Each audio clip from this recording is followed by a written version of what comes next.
What do you appreciate in a performer?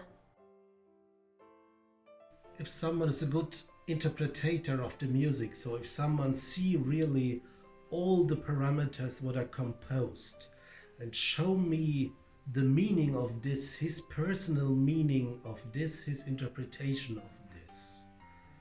That's the first thing.